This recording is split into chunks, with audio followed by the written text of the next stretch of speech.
Hello students, I am your science faculty at JR. जैसा कि आपको पता है, हम लोग क्लास 10th का फर्स्ट चैप्टर जो कि लाइट है उसको पढ़ रहे थे, और लाइट के भी हम लोग बिल्कुल फर्स्ट पार्ट जो कि रिफ्लेक्शन ऑफ लाइट है उसको पढ़ रहे थे। इसके पहले के वीडियो में मैंने ये सारे टॉपिक आपको अच्छी तरह से समझा दिया, और हम लोग इस पार्ट में क्या पढ़ने वाले हैं मैंने इसको भी आपको बता दिया था। नाउ हम लोग इस टॉपिक में नेचर ऑफ लाइट को पढ़ने वाले हैं। सो नेचर ऑफ लाइट क्या होता है, तो उसको बताने से पहले मैं आपको लाइट के बारे में कुछ बताना चाहती हूँ। जैसे कि मैं पहले स्लाइड चेंज कर लेती हूँ। सो यहां पर मैं लिख लेती हूँ लाइट। नाउ अगर आप किसी को भी बोलो कि मैं लाइट पढ़ रहा हूँ या फिर मैं लाइट पढ़ रही हूँ, तो उसका सबसे पहले क्वेश्चन आएगा कि लाइट का डेफिनेशन क्या होता है। तो लाइट आपको ऐसे भी पता है क्योंकि ये बिल्कुल फेमिलियर टर्म है, तो आपको भी पता है कि लाइट क्या होता है। तो लाइट की वजह से आप सब कुछ देख पाते हो, तो it is a sensation of site, मतलब कि जिस वजह से हम लोग देख सकते हैं उसको हम लोग लाइट बोल सकते हैं। क्योंकि लाइट तो एक कारण है, हम लोग तो ऐसा नहीं कि लाइट को ही देख पाते हैं। तो लाइट तो एक तरह का मीडियम हो गया, हम लोग लाइट की वजह से बहुत सारी चीजें देख सकते हैं। तो हम लोग इसको कुछ इस तरह से डिफाइन करेंगे, light is a form of energy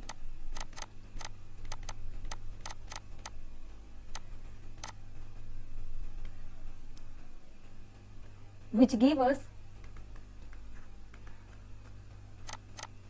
the sensation of sight.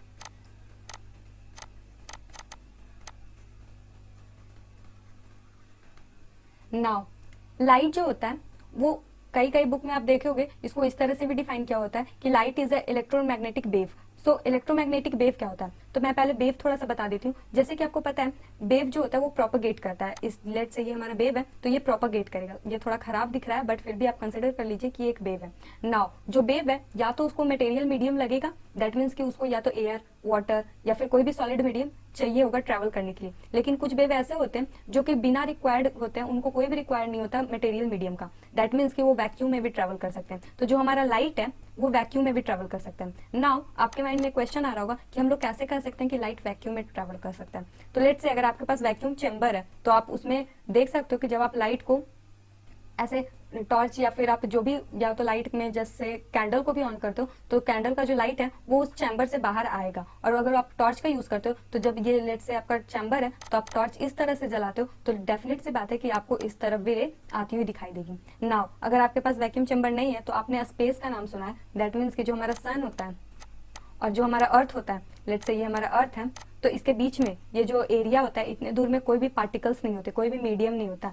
तो फिर भी यहाँ पे से जितने भी रेज होते हैं, सन के जितने भी रेज होते हैं, फिर भी वो अर्थ पे फॉल डाउन होते हैं। दैट मीन्स कि हम लोग कह सकते हैं इसको देखने के बाद कि जो हमारा लाइट है उसको मटेरियल मीडियम की रिक्वायर नहीं होती। तो हम लोग कह सकते हैं light consist of electromagnetic wave which do not require a material medium. ठीक है, नाउ आपको ये सारी चीजें समझ आ गई हैं। अब मैं आपको थोड़ा सा समझाने की कोशिश करती हूँ कि लेट्स से जो हमारा साउंड है, अगर आप लाइट और साउंड में कंपैरिजन करते हो, तो जो हमारा साउंड है उसको मटेरियल मीडियम की रिक्वायर होती है। जैसे कि जो हमारा स्पेस होता है वो बिल्कुल शांत होता है, जबकि जो हमारा लाइट है वो स्पेस में भी ट्रैवल करती है, जहाँ की हम लोग देख सकते हैं साउंड नहीं कर पाता है। तो इसी तरह से हम लोग इसको डिफाइन कर सकते हैं, जो हमारा साउंड होता है वो मैकेनिकल वेव होता है, जबकि ये इलेक्ट्रोमैग्नेटिक वेव होता है। नाउ अभी तक मैं लाइट को एज अ वेव कंसिडर करती हूँ, तो आप भी सोच रहे होंगे जो लाइट होता है वो एक वेव है, पर ऐसा नहीं है। जो हमारे साइंटिस्ट थे उन्होंने देखा कि जो हमारी लाइट है वो अलग ही तरह की फेनोमेना दिखा रही है। जैसे कि जो हमारे रिफ्लेक्शन होता है, लेट से मैं इसको लिख देती हूँ इस तरह से, जो हमारा रिफ्लेक्शन होता है और जो हमारा रिफ्रैक्शन होता है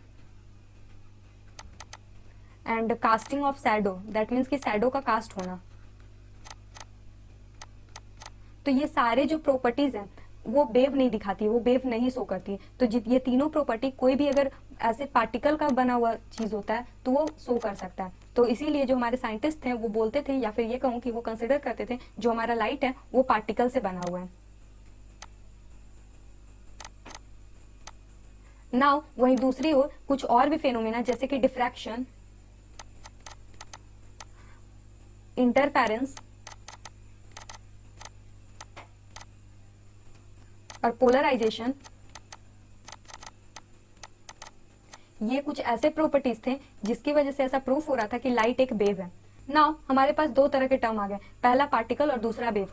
किसी का कहना था कि लाइट जो है वो पार्टिकल से बना हुआ है, लेकिन किसी का कहना है कि लाइट जो है वो एक वेव है। नाउ लाइट जो है अब कौन से नेचर को पसेस करती है, क्या वो पार्टिकल नेचर को पसेस करती है या वेव नेचर को पसेस करती है। तो जो पार्टिकल नेचर का थ्योरी था वो हमारे आइजक न्यूटन, दैट मीन्स कि फिजिक्स में जो इनका सबसे ज्यादा कंट्रीब्यूशन, सबसे ज्यादा तो नहीं कर सकते लेकिन फिर भी इन्होंने काफी ज्यादा फिजिक्स में कंट्रीब्यूशन दिया। तो ये जो काफी फेमस साइंटिस्ट, इनका कहना था कि जो लाइट है वो एक पार्टिकल नेचर को पसेस करती है। लेकिन जो हमारे एक और साइंटिस्ट थे जिनका नाम क्रिश्चियन ह्यूगेनस था, आई होप कि मैं करेक्ट प्रोनाउंसिएशन कर रही हूँ। सो आप गूगल पे इसको टाइप करके देख सकते हो, शायद यही प्रोनाउंसिएशन था। तो ये जो हमारे साइंटिस्ट थे उनका कहना था कि जो लाइट है वो वेव नेचर को पसेस करती है, जबकि न्यूटन का कहना था कि लाइट जो है वो पार्टिकल नेचर को पसेस करती है। नाउ ये दोनों साइंटिस्ट की जो बात थी वो जो हमारे मॉडर्न फिजिक्स हैं, या फिर मैं ये कहूँ कि the modern theory of light, जिसको कि हम लोग क्वांटम थ्योरी ऑफ लाइट भी बोलते हैं, उसमें ये दोनों नेचर को कंसिडर किया गया। ऐसा नहीं है कि किसी ने बस पार्टिकल नेचर को बताया या फिर किसी ने बस वेव नेचर को, सारे लोग मानते हैं कि जो हमारा लाइट है वो दोनों नेचर को पसेस करता है। नाउ हम लोग अभी तो ये नहीं पढ़ेंगे डिफ्रैक्शन क्या होता है, इंटरफेरेंस क्या होता है, पोलराइजेशन, तो ये सारे टॉपिक्स 12th के, तो जब आप क्लास 12th में जाओगे तो आप इस चीज को पढ़ोगे। लेकिन मैं आपको अगर ये सारे टॉपिक्स को थोड़ा बहुत समझाने की बात करूं तो मैं आपको थोड़ा सा समझा देती हूँ। नाउ डिफ्रैक्शन क्या होता है, तो डिफ्रैक्शन जैसे कि मैं आपको यहाँ पे एक ऑब्जेक्ट बना देती हूँ, ठीक है, और ये एक ऑब्जेक्ट है और इसके पीछे का स्क्रीन लगा देती हूँ। तो ये हमारा स्क्रीन हो गया। मैं थोड़ा सा कलर चेंज कर लेती हूँ क्योंकि यहाँ पे सारे कलर एक ही जैसे दिख रहे होंगे तो आपको कंफ्यूजन होगा। नाउ यहाँ पर लाइट है, वैसे लाइट भी सही जगह पे मैंने लिया क्योंकि येलो से ऐसे लगता है कि लाइट है। नाउ जो ये लाइट है, ये लाइट का एक सोर्स है और ये लाइट के सोर्स से लेट से ये आएंगे इस तरह से रेज, तो आपको ही पता है रेज कुछ इस तरह से जाएंगे और ये हमारा ओपेक ऑब्जेक्ट है, दैट मीन्स कि यहाँ पर हमारा शैडो फॉर्म होगा। तो इस ऑब्जेक्ट का जो साइज है उतना ही हमारा यहाँ पर शैडो भी बनेगा। नाउ यहाँ तक तो आपको बिल्कुल क्लियर हो गया होगा। लेकिन ये ओपेक ऑब्जेक्ट के जो कॉर्नर से, लेट से अगर यहाँ पर से एक लाइट गया तो यहाँ पर से जो लाइट गया वो तो यहाँ पर पड़ेगा और यहाँ पर जो लाइट गया वो बिल्कुल यहाँ पर पड़ेगा। लेकिन अगर क्या होगा कि बिल्कुल एक जो रे है वो बिल्कुल टिप से, लेट से अगर ये ओपेक ऑब्जेक्ट है तो बिल्कुल यहाँ से पास करे तो फिर क्या होगा, तो यहाँ पर लाइट थोड़ा सा अपने नेचर में चेंजेस लाती है। जैसे कि अगर कोई भी रेज अगर यहाँ पे बिल्कुल टिप से ऐसे क्रॉस कर जाए तो वो जो लाइट का रे है वो फिर स्ट्रेट ना जाकर हल्का सा बेंड करेगी। तो ये हल्का सा यहाँ से बेंड कर गई तो यहाँ पे लेट से ये पॉइंट पी है तो पॉइंट पी पे आ जाएगी और यही चीज सेम यहाँ पर भी होगा। दैट मीन्स कि यहाँ पर भी वो टिप से ऐसे जब बेंड होगी, सॉरी जब टिप से भी ऐसे क्रॉस होगी तो यहाँ पर भी लाइट हल्का बेंड हो जाएगी। तो जो हमारा एक्चुअल शैडो कास्ट होगा वो P एंड X इसी पॉइंट के बीच में होगा, लेकिन हम लोगों ने एज्यूम किया था जो हमारा शैडो होगा वो यहाँ से यहाँ तक का होगा। सो इसी नेचर को हम लोग डिफ्रैक्शन बोलते हैं। नाउ अब इंटरफेरेंस क्या होता है, तो इंटरफेरेंस जैसे कि अगर आप पानी में रिपल बनाते हो तो वो ऐसे क्रस्ट और ट्रफ के जैसे बनाती है, एक हल्का सा ऊपर एक इस तरह से बिल्कुल फॉर्म होता है। तो क्या होगा अगर आप सिमिलरली दो तरह के वेव को एक तरह से प्रोपोगेट करवाने लगो, सॉरी मैंने यहाँ पे कुछ ज्यादा उल्टा सीधा बोल दिया, आपको समझ में नहीं आएगा। यहाँ पर लेट से अगर आप एक बॉल को ऐसे पानी में फेंकते हो तो पानी के ऊपर रिपल बनेगी, तो रिपल लेट से इस तरह का होगा। एंड यहाँ पर आप दूसरा भी सडनली एक ही टाइम पर दो ऑब्जेक्ट पानी में डालते हो तो वो दो रिपल बनाएगी, तो वो कुछ इस तरह का होगा। नाउ कुछ इस तरह का होगा, मतलब कि यहाँ पर जब देखते होगे आप तो कहीं कहीं पे जो दो वेव है वो एक दूसरे को ओवरलैप करने लगेगी। तो यहाँ पर जो लेट से अगर इस तरह से ओवरलैप कर रही हैं तो यहाँ पर के जो पार्टिकल होंगे वहां पर तो ज्यादा एनर्जी मिल जाएगा इसको, क्योंकि ये भी वेव चाहती है इस पार्टिकल को ऊपर ले जाना और ये भी वेव इस पार्टिकल को चाहती है ऊपर ले जाना। तो जिसकी वजह से ये जो पार्टिकल होगा वो ज्यादा डिस्टेंस कवर करेगा, या फिर मैं वेव के टर्म में कहूँ तो ये ज्यादा एम्पलीट्यूड कवर करेगा। तो ये सारे टर्म्स आपको अभी समझने नहीं है, मैं बस आपको समझा रही थी थोड़ा बहुत। अगर आपको ये सारी चीजें समझ आए तो भी सही और नहीं आए तो भी कोई बात नहीं, क्योंकि आपके टॉपिक में बस रिफ्लेक्शन और रिफ्रैक्शन है और उसके बाद शैडो कास्ट भी। मैं आपको शैडो कास्ट भी बताऊंगी थोड़ा बहुत कि शैडो कैसे बनते हैं, कौन कौन से ऑब्जेक्ट कैपेबल होते हैं शैडो बनाने के लिए, ये सारी चीजें। नाउ आपको ये सारे टर्म समझ में आ गए होंगे। सो मैं थोड़ा बहुत और आपको एक्सप्लेन करती हूँ। सो जैसा कि मैंने आपको बोला था कि जो हम लोग के पास लाइट होता है वो विजिबल लाइट होता है, उसको हम लोग विजिबल लाइट बोलते हैं। तो विजिबल लाइट का रेंज क्या होता है, तो हम लोग 400 नैनोमीटर से लेकर 800 नैनोमीटर तक वेवलेंथ के वेव को देख सकते हैं। और जितनी भी हमारे लाइट रेज होती हैं वो इसी के अंदर फॉल करती हैं, वो उनका वेवलेंथ जो होता है वो इसी का होता है, इतना ही नैनोमीटर। अगर मैं लेट से इसको थोड़ा सा और स्टैंडर्ड वे में लिखना चाहूँ तो 4 × 10⁻⁻7 मीटर टू 8 × 10⁻⁻7 मीटर, मैं इस तरह से लिखूंगी। सो आई होप आपको ये सारी चीजें समझ आ गई होंगी। नाउ अगर एक एडल्ट है, लेट से अगर कोई बच्चा है, उसको मैं बोलूँ कि तुम्हारा जो मिनिमम डिस्टेंस है वो तुम कितना तक देख सकते हो, तो उसका आंसर डेफिनेट सी बात है उसको अभी पता नहीं है, लेकिन अगर एडल्ट है तो वो तो बिल्कुल अपना देख सकता है कि वो कितना तक क्लियर देख सकता है। लेकिन जो एक एडल्ट होता है उसका मिनिमम डिस्टेंस होता है देखने का 20 से 25 सेंटीमीटर, वो इस रेंज तक मिनिमम देख सकता है। और मैक्सिमम मैं यहाँ पर लिख देती हूँ मिनिमम और यहाँ पर मैक्सिमम, तो मैक्सिमम वो इन्फिनिटी तक देख सकता है। नाउ ये मैंने आपको इसलिए बताया क्योंकि जब मैं एसओएफ के कुछ पेपर को पढ़ रही थी तो उसमें ये इस तरह के क्वेश्चन आए हुए थे, तो ये मैक्सिमम वाला आया हुआ था कि एक ह्यूमन आइज कितने तक देख सकता है, तो वो इन्फिनिटी तक देख सकता है, लेकिन मिनिमम डिस्टेंस उसका 20 से 25 सेंटीमीटर है। नाउ लाइट के जितना भी अभी तक हम लोग लाइट के बारे में पढ़े हैं उसको एक बार समराइज कर लें, तो वो लाइट जो होता है वो एक इलेक्ट्रोमैग्नेटिक वेव होता है, electromagnetic wave. Light is a form of energy, हम लोग ये भी बोल सकते हैं।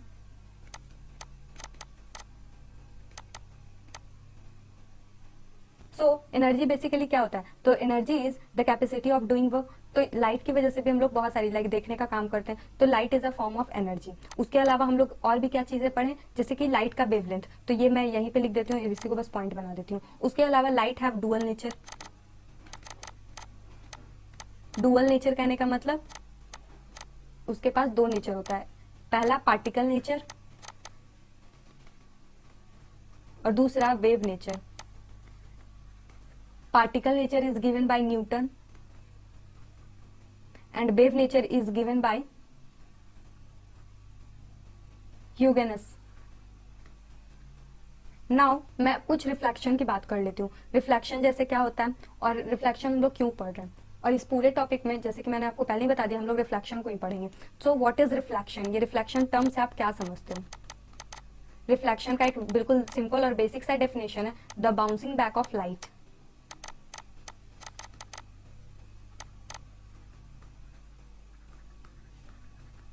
Is known as reflection. मतलब कि एक लाइट जब अपने पाथ पे जब एक लाइट रीबाउंस हो जाती है तो उसको हम लोग रिफ्लेक्शन बोलते हैं। अगर इसी को आप बिल्कुल अच्छे से, और आपको क्योंकि एग्जाम में लिखने होते हैं तो अगर आपको अच्छी तरह से डिफाइन करना होगा तो आप बिल्कुल इस तरह से भी कर सकते हो, the process of sending back the light rays. अगर आप ऐसे भी लिखते हो तो भी बिल्कुल सही है। मैं इसको आपको एक डायग्राम के थ्रू समझाने की कोशिश करती हूँ, या फिर लेट्स से ये एक डायग्राम में बना देती हूँ पहले।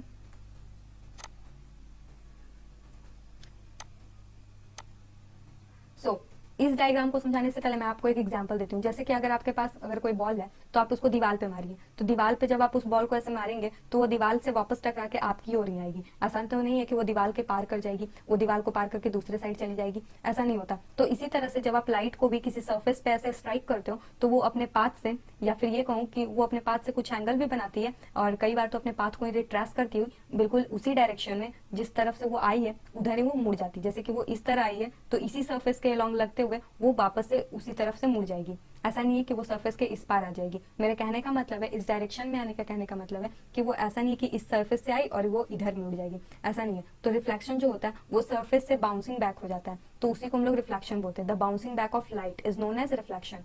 सो जो रिफ्लेक्शन होता है वो या तो जो भी सरफेस स्मूथ होते हैं और शाइनी होते हैं, शाइनी सरफेस और स्मूथ सरफेस,